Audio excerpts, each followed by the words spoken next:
오늘은 바울의 야망이라는 제목을 가지고 고린도후서 5장 8절부터 10절까지 말씀을 좀 살펴봤으면 좋겠습니다. 프랑스와 미테랑이라는 프랑스 대통령이 계십니다. 이분 같은 경우에 1981년도에 대통령이 당선이 됐어요. 그래갖고 재임까지 해서 14년 동안 프랑스 대통령으로 지냈습니다. 그 당시 프랑스는 대통령 임기가 7년이었어요. 그래서 7년 더하기 7년에서 14년을 프랑스 대통령으로 재임을 했던 거죠. 그런데 이분이 처음 대통령이 됐을 때 어떤 일이 있었냐면 암을 발견했어요. 암이 뼛속까지 퍼졌다는 그런 의사의 진단을 듣게 됩니다. 그런데 이제 막 대통령이 됐잖아요. 근데 암이 발견됐다고 알려지면 어떻게 되겠어요? 국가적인 혼란이 이렇게 뻔합니다. 그래서 그것을 숨겼어요. 주변 사람들에게 소수만 알리고 내가 암에 걸렸다는 사실을 밝히지 마라. 그렇게 숨기고 14년 동안 혼자 투병 생활을 하면서 대통령직을 잘 감당을 했습니다. 그래서 마침내 14년 다 하고 명예롭게 퇴임을 하게 돼요. 사실 여러분 이게 쉬운 일이 아니죠. 일국의 대통령 일을 한다는 것도 얼마나 스트레스 받고 할 일이 많습니까? 그런데 암에 투병하면서 이 일을 감당하는 건 쉬운 일이 아니에요. 그럼 어떻게 이 일을 감당할 수 있었을까요? 어떻게 이렇게 이겨낼 수 있었을까요? 그거는 목표가 있었기 때문이에요. 분명한 목표가 있었기 때문이에요. 내가 대통령이 되어서 정말 대통령으로서 이 나라를 잘 세워보겠다라는 그 분명한 목표가 있었기 때문에 어렵고 힘들었지만 그것들을 다 이겨낼 수 있었던 거예요. 마찬가지로 인생에 있어서 목표만큼 중요한 게 없습니다. 여러분, 내가 목표가 없이 사는 사람과 목표가 있이 사는 사람은 전혀 다른 삶을 살게 되는 거예요. 오늘 우리가 함께 읽은 본문을 보면 바울이라는 사람이 등장을 합니다.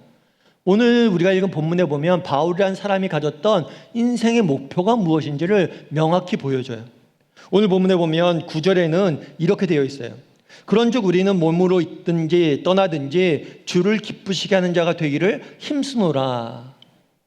우리는 몸을 있든지 떠나든지 살든지 죽든지 주를 기쁘시게 하는 자가 되기를 힘쓴다라고 이야기를 합니다. 그런데 여기서 힘쓴다라는 단어는 재밌는 단어예요. 이 힘쓴다라는 단어는 한번 해보겠다, 한번 해보지, 혹은 노력해보지, 이런 의미가 아니에요. 힘쓴다라는 단어는 야망이 있다라는 단어예요. 야망이 있다. 여러분, 야망이라는 단어는 사실 마냥 좋은 말은 아닙니다. 야망은 굉장히 강한 욕망을 나타내요. 그래서 이 야망을 이루기 위해서는 때로는 어떤 희생도 마다하지 않고 때로는 어떤 일도 내가 다 하겠다, 이것만 할 수 있다면 내가 뭐든지 하겠다, 이런 표현이에요. 그럼 바울이 왜 이런 야망이라는 표현을 썼을까요? 그만큼 자기에는 그 욕망이 크다는 거예요. 내게 인생의 목표가 있는데 그 목표를 이루기 위해서 내 갈망이 그만큼 크다는 거예요. 그럼 바울이 가졌던 목표는 무엇입니까? 하나님을 기쁘시게 하는 자.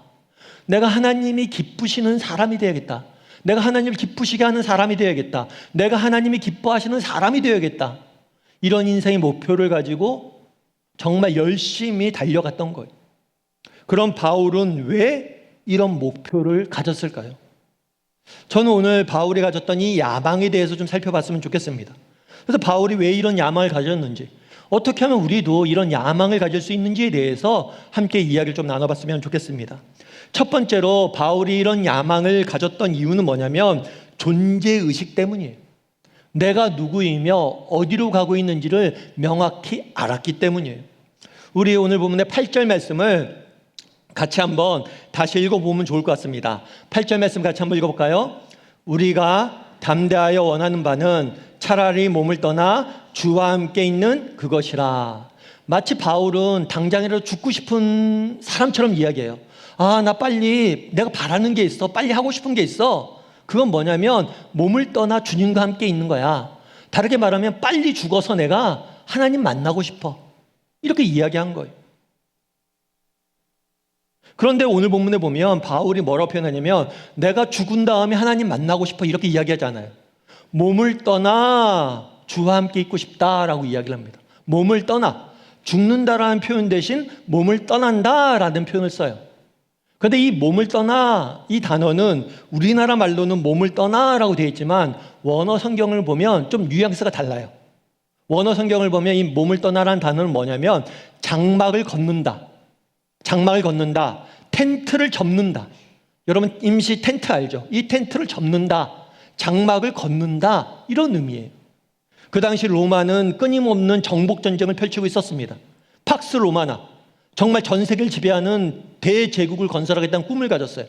그 로마의 사람들이 끊임없이 정복 전쟁을 펼쳤습니다. 그래서 로마 남자들은 1년의 절반 이상은 전쟁터에서 보내야만 했어요. 전쟁터에서 전쟁을 치렀던 거죠. 그런데 전쟁이 딱 끝나면 하는 일이 있어요. 그건 뭘까요? 전쟁 때는 이 장막, 임시 텐트에 살아요. 그런데 전쟁이 끝나면 제일 먼저 하는 일이 이 장막을 걷는 거예요. 장막을 접는 거예요. 텐트를 접는 거예요. 왜요? 고향으로 돌아가야 되니까. 로마로 돌아가야 되니까.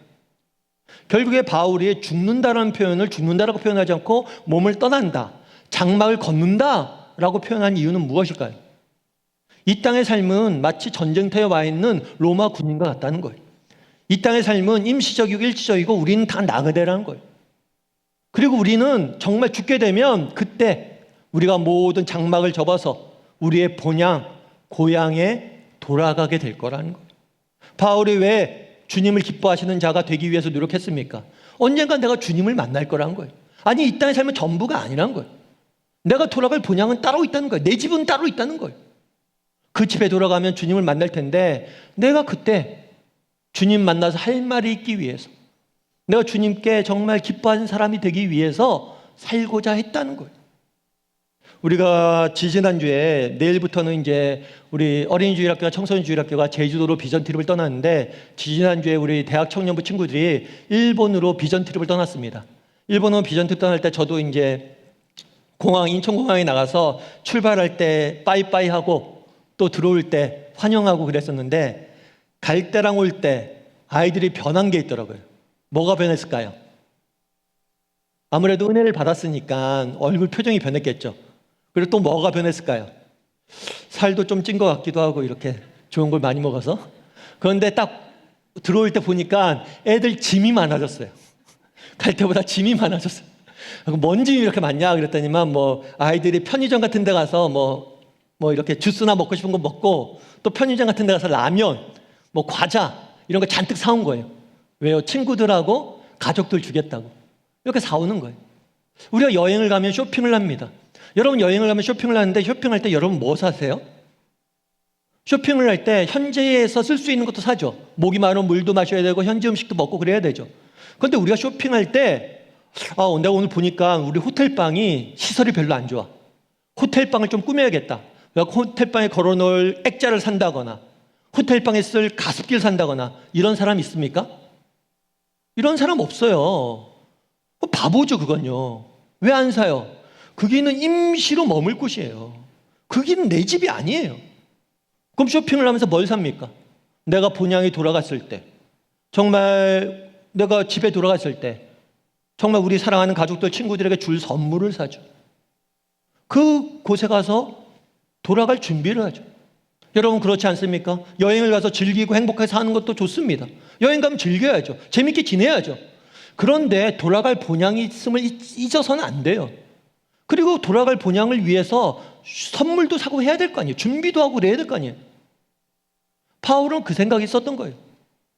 이 땅의 삶이 전부가 아닌데, 우리가 지내야 될 영원한 집이 따로 있는데 그 집을 준비하면서 여기 살아야 되는 게 아닌가 라는 생각을 가지고 주님을 기쁘시게 하는 자가 되기 위해서 노력했던 거예요. 오늘날 현대사회의 문제는 무엇입니까? 죽음을 잊게 만드는 거예요. 죽음을 생각하지 못하도록 만드는 거예요.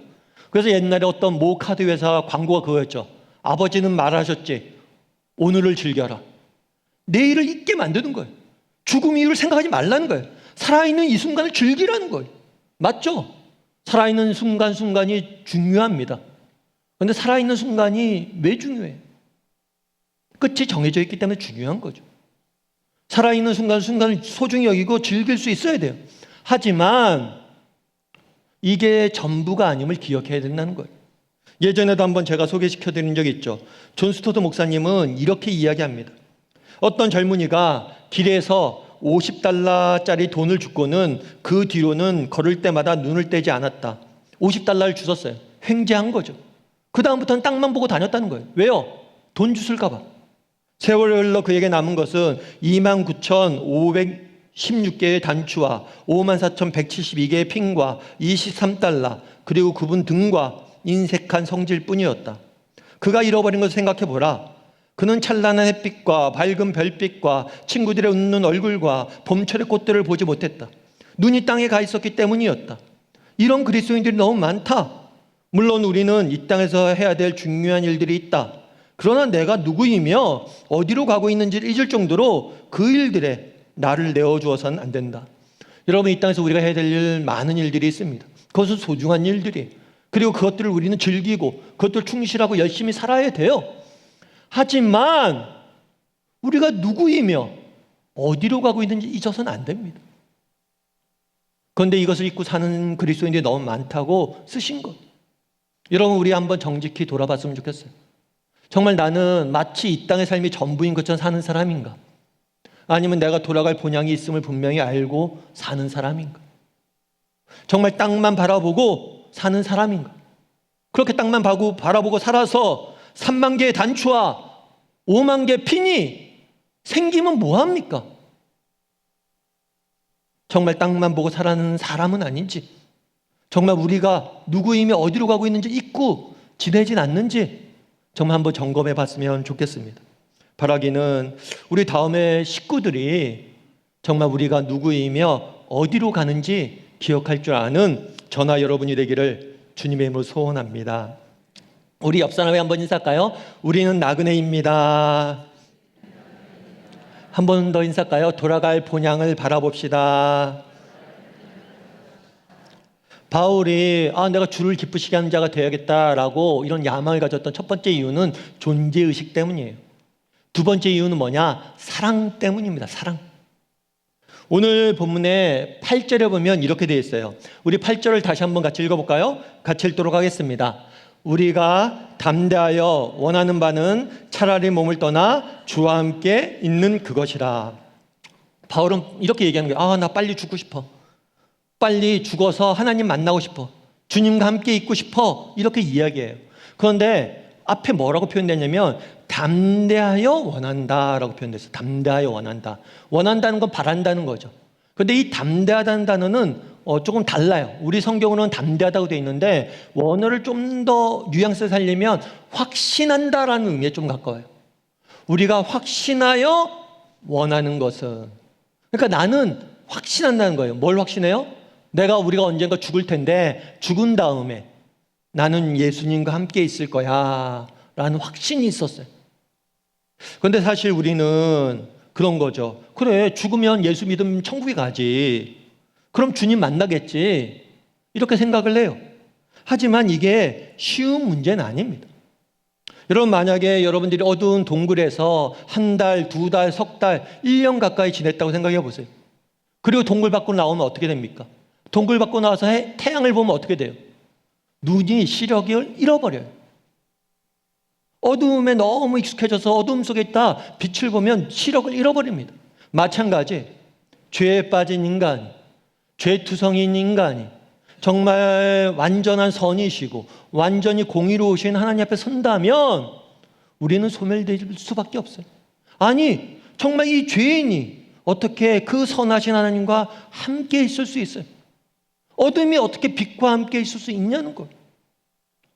여러분, 우리는 죽어서 천국에 간다고 쉽게 생각합니다. 그런데 이게 쉬운 문제가 아니에요. 그럼 우리는 어떻게 천국에 갈 수 있습니까? 요한복음 1장 14절에는 이렇게 이야기해요. 우리 한번 같이 읽어볼까요? 같이 읽도록 하겠습니다. 말씀이 육신이 되어 우리 가운데 거하심에 우리가 그의 영광을 보니 아버지 독생자의 영광이요 은혜와 진리가 충만하더라. 여기 말씀이라는 것은 예수님이에요. 하나님의 아들이신 예수님이 육신이 되었어요. 육신이 되어서 우리 가운데 거하심에 라고 되어 있죠. 이 거하다라는 건 뭐냐면 살다, 있다 이런 의미이기도 한데 본문의 뉘앙스를 좀 더 살리면 이런 의미예요. 장막에 머물다라는 거. 장막에 머물다. 앞서 바울은 뭐라고 표현했어요? 몸을 떠난다. 우리 몸은 장막, 임시로 거처하는 텐트다라고 표현했어요. 그런데 그 장막, 우리가 거하고 있는 이 장막에 예수님이 들어오셨다는 거예요. 우리가 어떻게 정말 구원과 영생을 얻을 수 있습니까? 정말 무죄하신 예수님이, 하나님의 아들이신 예수님이 인간의 몸을 입고 이 땅에 오셔서 우리를 대신해서 장막에 거하시고 우리를 대신해서 십자가에 지시고 우리를 대신해서 부활하심으로 우리의 죄값을 다 치르심으로 죄와 사망에서 우리를 해방시킨 거예요. 그래서 우리가 정말 죽으면 하나님과 함께 있게 되는 거예요. 바울이 어떻게 그런 야망을 가질 수 있었습니까? 정말 그 사랑을 알았기 때문이에요. 하나님의 아들이신 예수님께서 날 위해서 이 땅에 오셔서 십자가에 죽으셨구나. 그 사랑을 기억하니까 그 사랑에 보답하고 싶은 거죠. 우리도 그렇잖아요. 정말 부모님이 나를 얼마나 사랑하는지 안다면, 깨닫는다면 뭐예요? 부모님한테 좀 더 잘하고 싶죠. 정말 사랑하는 아내가, 사랑하는 남편이 나를 얼마나 애쓰고 나를 얼마나 잘해주는지 안다면 내가 그에게 잘하고 싶죠. 그리스도의 사랑을 깨달으니까 내가 하나님이 기뻐하시는 사람이 되어야겠다라는 생각을 갖게 된 거예요. 여러분, 존 뉴턴이라는 분을 아실 거예요. 목사님이시죠. 그리고 존 뉴턴 목사님이 작곡하신 어메이징 그레이스, 나 같은 죄인 살리신, 이 찬양은 많은 사람들에게, 많은 세대의 사람들에게 사랑을 받고 있습니다. 그런데 이 목사님이 82세에 이렇게 82세로 죽으시면서 뭐라고 말했냐면 이렇게 말했어요. 나는 지금 하나님 나라로 간다. 그러나 내가 하나님 나라에 가면 아마 3번 놀랄 것이다. 처음에는 하나님 나라에 오르라고 전혀 기대하지 않았던 사람들이 와 있는 것을 보고 놀랄 것이다. 두 번째는 하나님 나라에 가면 반드시 만나리라고 기대했던 사람이 안 보이는 것을 보고 놀랄 것이며, 세 번째로는 노예 상인인 내가 그 자리에 와 있는 것을 보고 놀랄 것이다. 처음에 놀랄 거예요.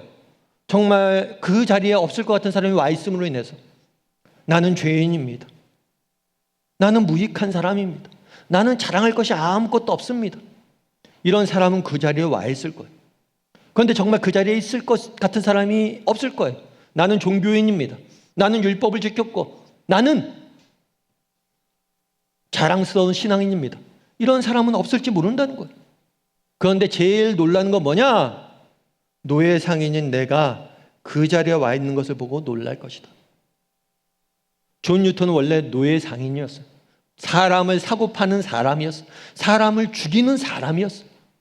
그런데 어느 날 하나님의 은혜를 받습니다. 그리고 예수를 믿게 되고 목사가 나중에 되었어요. 그런데 이 존 뉴턴 목사님이 밤에, 목사가 된 다음에 밤에 꿈을 꾸다 보면 가끔 악몽에 시달릴 때가 있대. 그럼 어떤 악몽에 시달렸을까요? 자기가 죽였던 노예들이 꿈에 나타나는 거예요.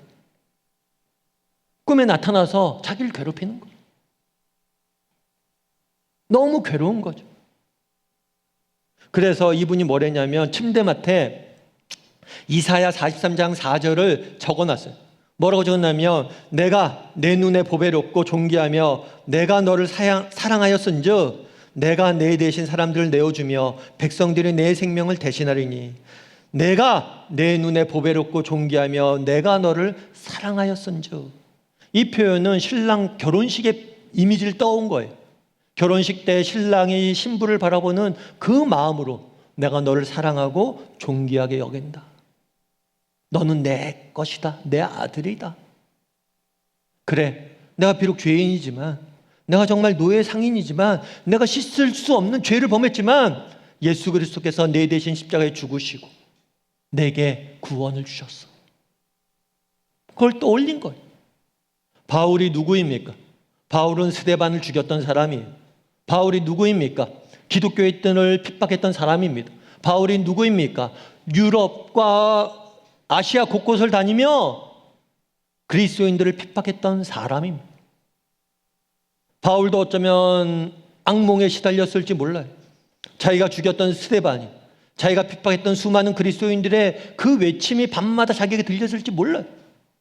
그런데 나 같은 사람은, 정말 스데반을 죽였던 살인자를, 그리스도인들을 핍박했던 나를 하나님께서 은혜로 날 위해서 십자가에 죽으시고 날 구원해 주셨구나.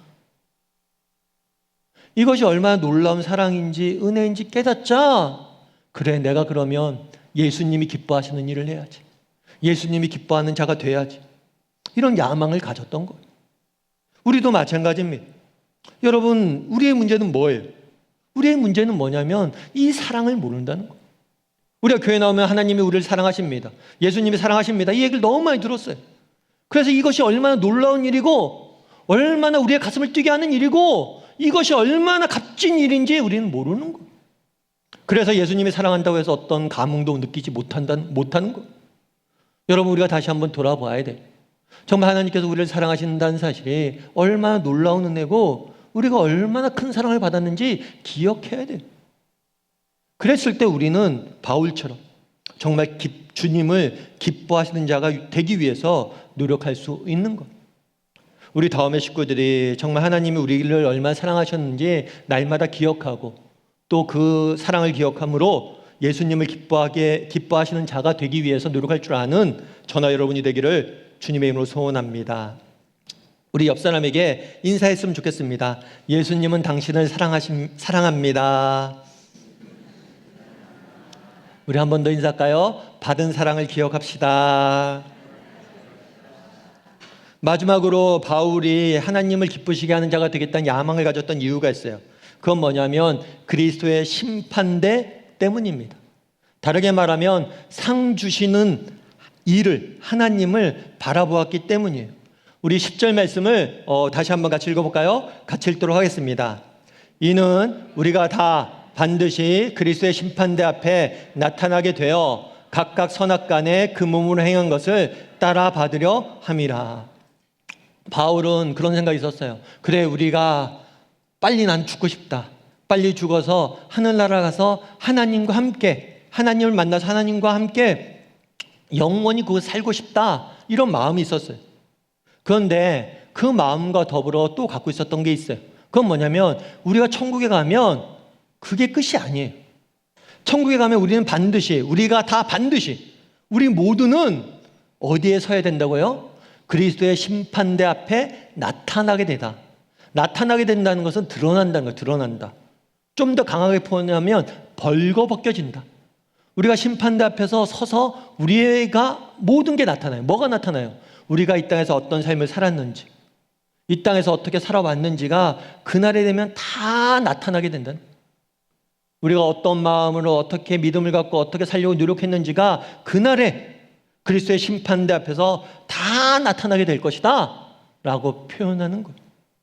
그런데 이 심판대, 우리나라 표현으로는 말로는 심판대라고 표현되어 있는데 이게 좀 더 본문의 뉘앙스를 좀 살리면 심판대라기보다는 뭐냐면 시상대에 가까워. 시상대.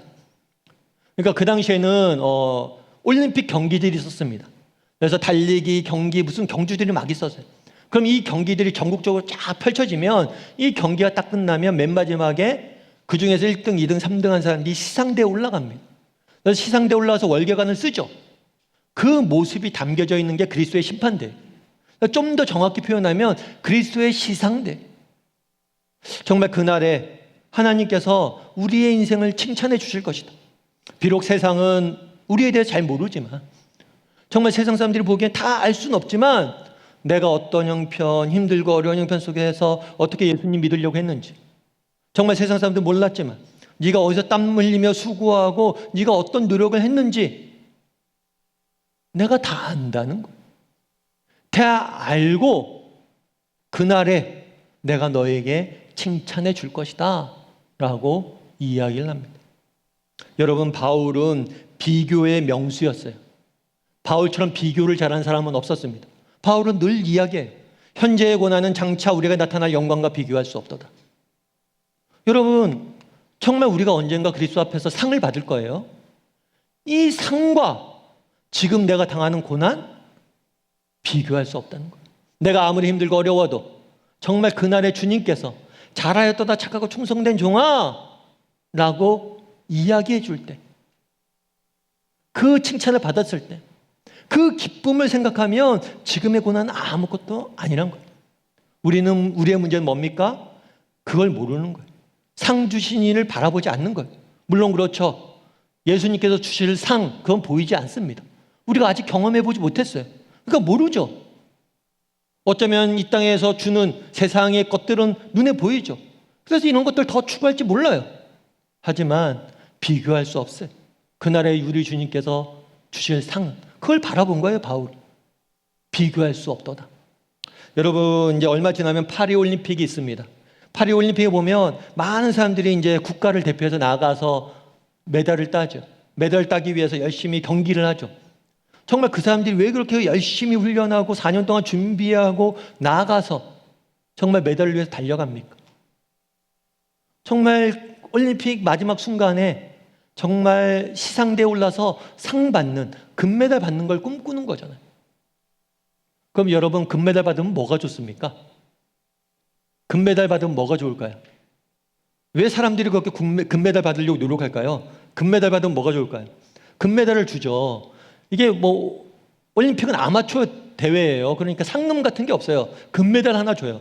이 금메달이 얼마일까요? 금메달 100만 원도 안 된대요. 제작하는데 100만 원도 안 들어요. 그럼 그 사람들이 100만 원짜리 하나 바라보고 그렇게 열심히 운동한 걸까요? 물론 금메달 따면 연금도 주겠죠.